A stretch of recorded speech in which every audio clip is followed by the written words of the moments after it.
Boa noite a todos. Boa noite. Que a paz do nosso Mestre Jesus continue conosco. Graças a Deus. Gente, o nosso tema de hoje está no nosso Evangelho segundo o Espiritismo.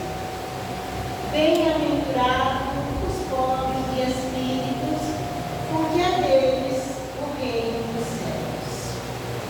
Essa frase, quem pronunciou foi Jesus, e faz parte do Sermão da Montanha, aonde Jesus proferiu as bem-aventuranças. É capítulo 7 do nosso Evangelho. E quando a gente ouve falar a frase pobre de espíritos, geralmente nós achamos essa frase, sempre trazendo ela de maneira negativa, né? E nós nos referimos a pessoas sem iniciativa, pessoas sem atitudes. E aí a gente diz assim: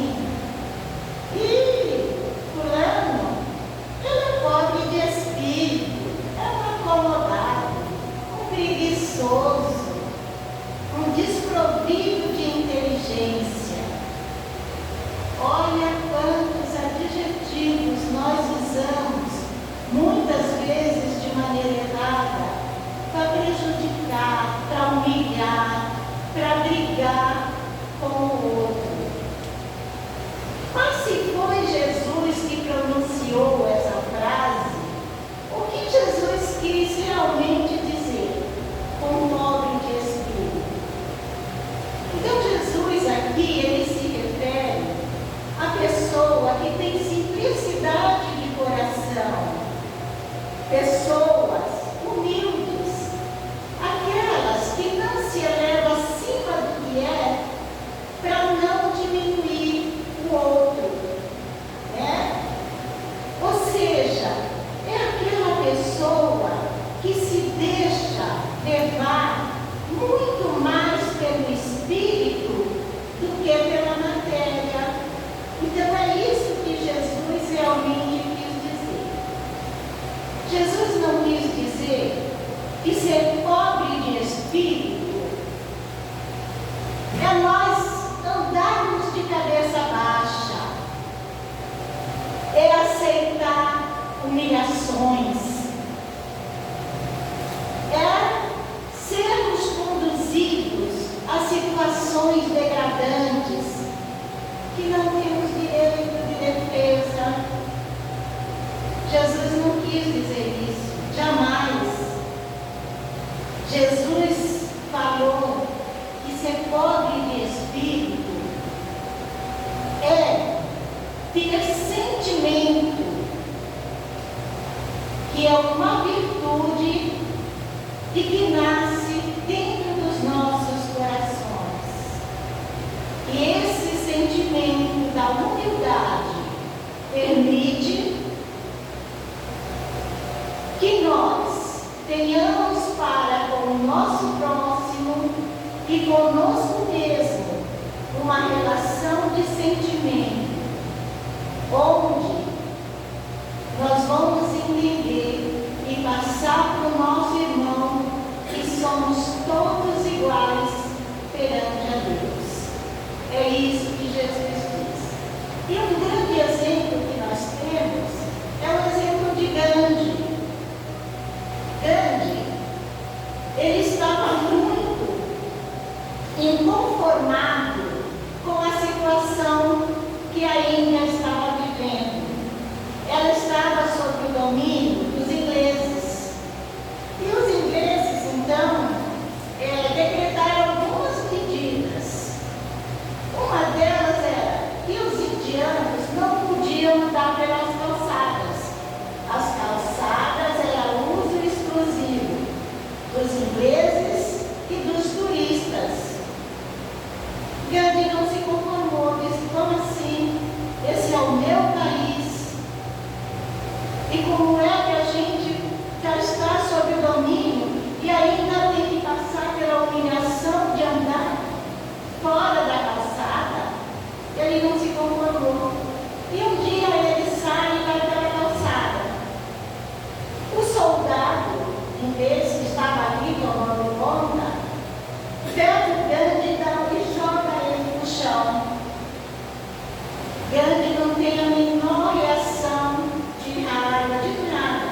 Ele levanta, ele limpa a túnica dele e ele volta para a calçada. O soldado novamente o empurra, joga no chão. E novamente ele tem a mesma reação.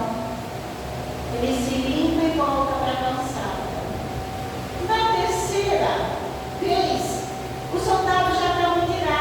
Então o Gandhi fica no escolarinho e diz: com quem é que você aprendeu a ser desse jeito? Gandhi então olha para o peito daquele soldado, aponta e diz: eu aprendi com este senhor ali. Este senhor era a imagem de Jesus que o soldado inglês trazia no peito. E aquele soldado então ficou tão envergonhado que ele não teve mais reação, a não ser virar as costas e deixar que Gandhi continuasse pela calçada. Gandhi não era cristão, ele era de uma outra religião, mas ele compreendia e usava os ensinamentos de Jesus. Então, olha a importância, porque muitas vezes a gente diz, né? Eu não sou de tal religião, mas se dentro daquela religião traz coisas que faça bem, que traga bem, por que não você usar como exemplo? Então, gente, aquele que se exalta será humilhado. Esse é o nosso tema da noite. E Kardec, nesse capítulo, ele narra 3 exemplos vividos por Jesus em momentos diferentes, com pessoas diferentes, nos mostrando o que é realmente a humildade, que é diferente do orgulho, da vaidade e da prepotência. E um dos exemplos que está no nosso Evangelho, nesse capítulo 7, vem nos falar dos filhos de Zebedeu, né? Que são 2 irmãos, João e Tiago. E para que a gente possa entender isso, Jesus, quando ele estava buscando, né, aqueles que fariam parte dos seus ensinamentos, aqueles que seriam seus discípulos, que dariam seguimento a seus ensinamentos, Jesus ele não saiu falando aos 4 cantos, ele não fez propaganda, ele não lançou um concurso como se faz, né? Hoje em dia qualquer coisa a gente faz concurso. Ele não foi para o meio da praça gritar em tons dizendo: olha, estou precisando de homens de boa vontade para ocupar o cargo de discípulo. Não. Ele não selecionou, porque Jesus ele sabia exatamente quem seria os 12 escolhidos. E foi assim com os filhos de Zebedeu. Esses meninos estavam pescando no lago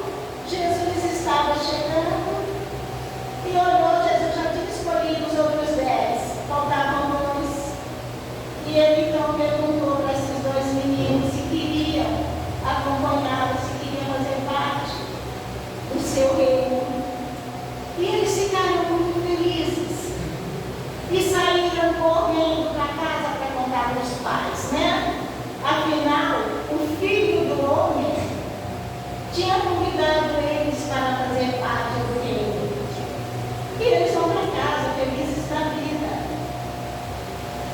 E quando eles chegam, a mãe, ele diz: mãe, nós fomos convidados pelo Filho do Homem para fazer parte. A mãe, então, como qualquer uma de nós, mãe, começa a se inflamar, ficar orgulhosa. Nossa, meus filhos foram escolhidos por Jesus. Nossa, meus filhos são muito importantes. Então, o que eu vou fazer? Eu vou falar de Jesus.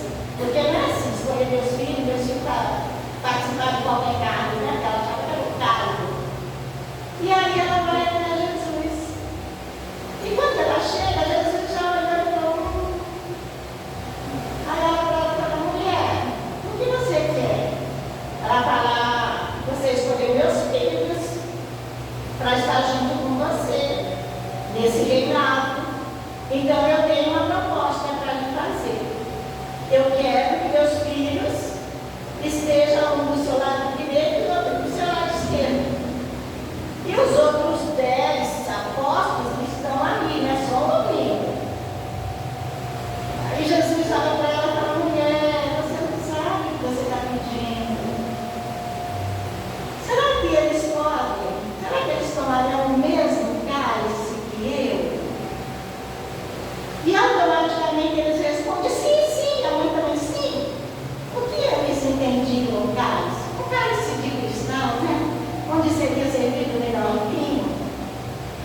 Mas Jesus não estava falando do cálice de cristal. Jesus não estava falando do melhor vinho. Jesus estava falando naquele momento da dificuldade que seria para aqueles apóstolos, aqueles discípulos, dar continuidade a seus ensinamentos, das perseguições que eles sofreriam, das calúnias, dos conflitos. Era desse cálice amargo que Jesus tomaria logo em seguida, que Jesus queria saber se eles estavam preparados. Mas aí Jesus olha para ela e diz: olha, não sou eu que escolho quem vai do meu lado direito ou do meu lado esquerdo. Quem escolhe é o meu Pai. E aí os apóstolos ficam revoltados, né? Aí olha para o outro: para que é isso? Eles nem acabaram de chegar, já querem sentar na janelinha? E aí? Não é assim, né? E Jesus, então, com toda calma, com toda a humildade, ele vai dizer, dando exemplo de humildade para aqueles seus discípulos, que eram homens comuns. A diferença é que eles traziam muito amor no coração, muita simplicidade. Por isso que eles foram escolhidos. Então Jesus diz para eles: fiquem tranquilos, o meu reino não é igual ao reino aqui da terra. Não é igual. Vocês não precisam brigar, né? Por cargos, posições, lideranças. Não. Todos aqui têm a mesma importância perante Deus. O importante é servir. Ou seja, a liderança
Jesus pegou uma criança que estava ali perto e disse: aquele que se tornar pequeno como essa criança será o maior no reino dos céus.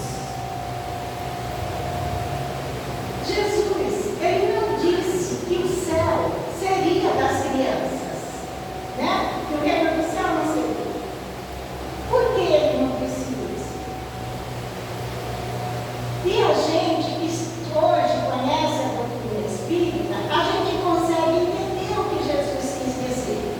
Que o reino do céu seria para aqueles, né, que realmente se parecesse, mas não das crianças. Porque, gente, nós sabemos que por baixo dessa roupagem infantil de uma criança, existe um espírito milenar que traz provas e expiações para serem resgatadas, né? E que Deus, dentro da sua infinita bondade, dentro da sua misericórdia, coloca o véu do esquecimento. Para quê? Para que as dores, para que os sofrimentos possam ser substituídos por amor e por cuidado.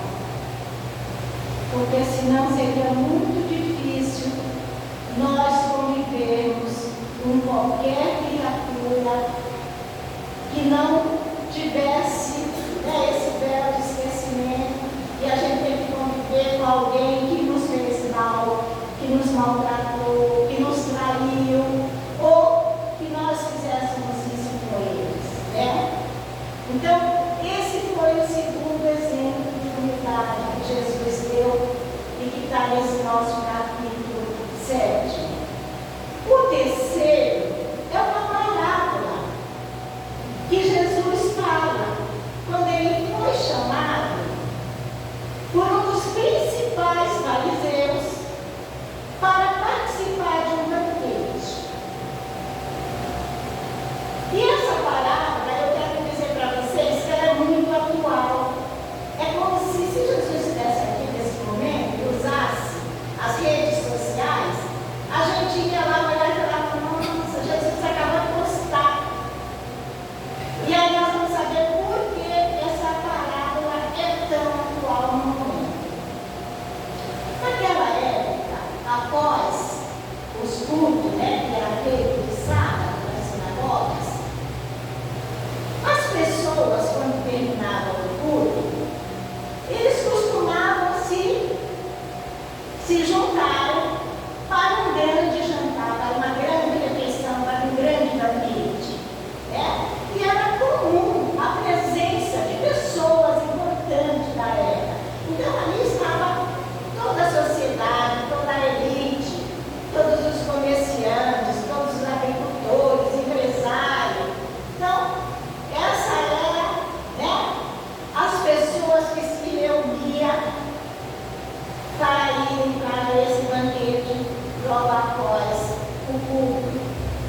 E aí o dono da casa vai me chamar e dizer: fulano, levanta daí. Esse lugar não me pertence. Pertence a outra pessoa, que é mais importante que você. E você vai passar uma vergonha. Então, quando você for convidado, vai para se senta num lugar mais discreto, porque se aquele lugar for seu, ele vai te chamar. Vai dizer: olha, vem para cá, esse lugar é seu, reservei para você. E você, as pessoas vão te olhar e vai dizer: nossa, olha como fulano é bem visto pelo dono da casa, que coisa. E aí, Jesus diz: porque aquele que se exalta será humilhado, e aquele que se humilha será exaltado. E aí, por isso que eu disse para vocês, que essa palavra, ela realmente, ela é muito atual. Porque quem nunca correu para pegar o primeiro lugar? Seja num casamento, numa igreja, numa recepção, que não tem. E quem nunca correu, com certeza teve vontade já de fazer, né? Porque a gente, você vai para um local assim, e aí você chega e fala: nossa, tem um monte de cadeira lá na frente. Você chega meia hora atrasado, correndo, já trabalhando tudo. E aí você quer sentar ali. Só que sempre que existe um lugar reservado, é para alguém. Né? Então essa parábola, gente, ela é uma advertência para todos nós. Primeiro, porque ela é uma missão de educação. Não é? Olha por isso que ela é atual. Olha Jesus, é como se ele estivesse aqui agora falando a respeito disso. Uma missão de educação, uma missão de etiqueta. Porque se eu sou uma pessoa educada, eu posso chegar, se eu cheguei atrasada, eu não vou atrapalhar, vou no trânsito e tenho que sentar na primeira fileira. Né? Isso em qualquer evento, em qualquer local. E é por isso que nos últimos tempos, a gente percebe que quando nós somos convidados para algum evento, seja um casamento, seja o que for, né? Geralmente tem mesas reservadas com nomes, né? Os papelzinhos lá. E se você for a pessoa que vai sentar ali, com certeza, quando você recebe o seu convite, a pessoa já vai dizer: olha, a sua mesa é perto da minha, seu nome está lá, você chega lá já. Para quê, gente? Por que isso acontece? Para que não haja constrangimento, para que a gente não tenha que se retirar do lugar quando alguém chega. E aí, eu fiquei pensando, sabe, com tudo isso que eu fui estudando para passar essa mensagem para vocês, eu pensei o seguinte: por que isso acontecia no tempo de Jesus e continua acontecendo nos nossos dias? E a resposta é muito simples: porque muitos não querem fazer parte da multidão, não querem ser mais um. Eles precisam ser o quê? Precisam ser percebidos o tempo todo. Não pode ser membro comum de um grupo. Ou eu sou líder do grupo, ou eu não faço parte dele. Porque eu preciso me destacar. Sabe? Porque geralmente essas pessoas, elas têm que ser vistas. Ela tem que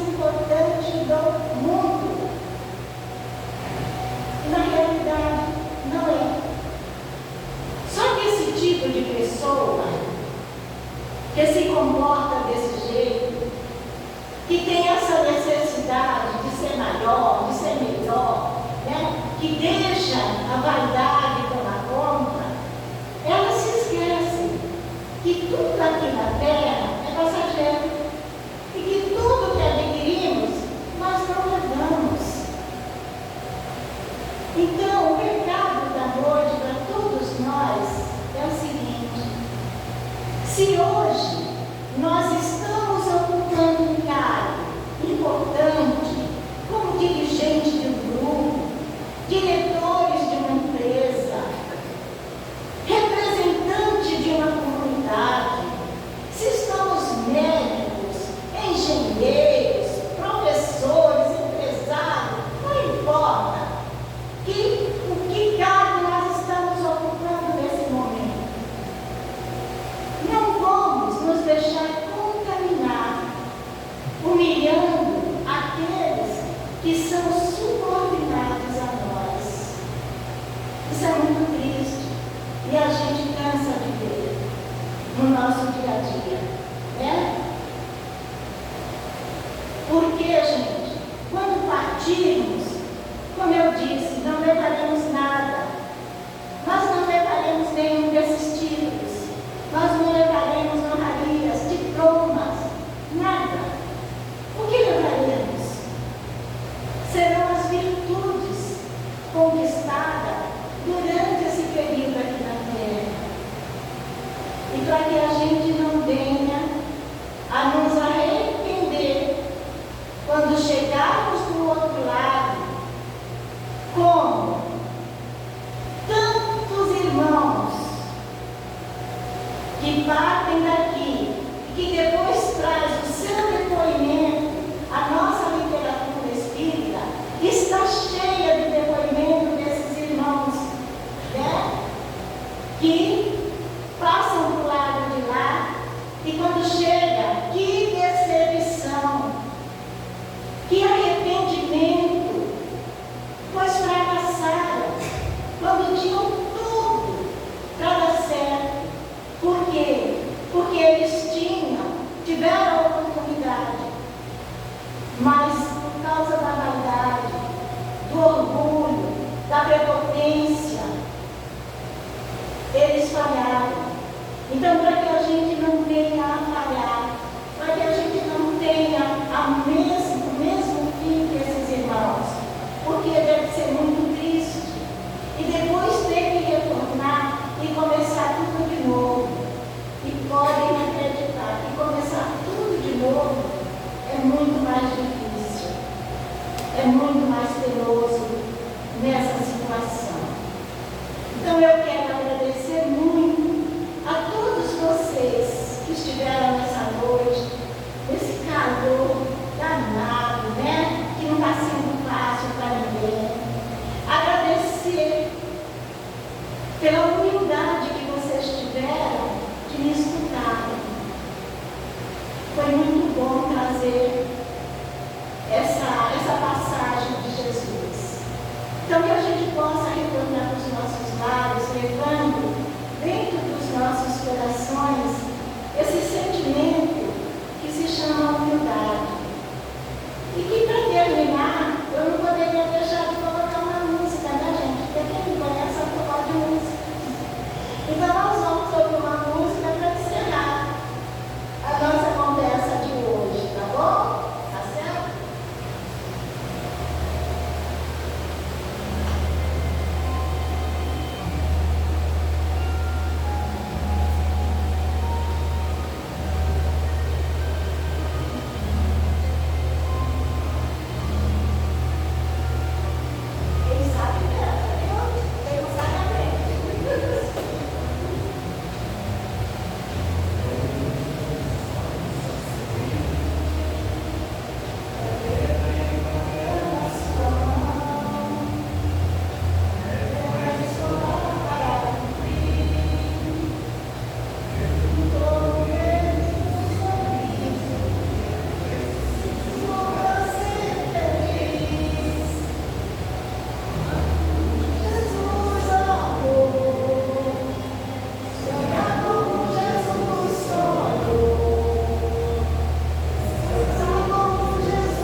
Jesus.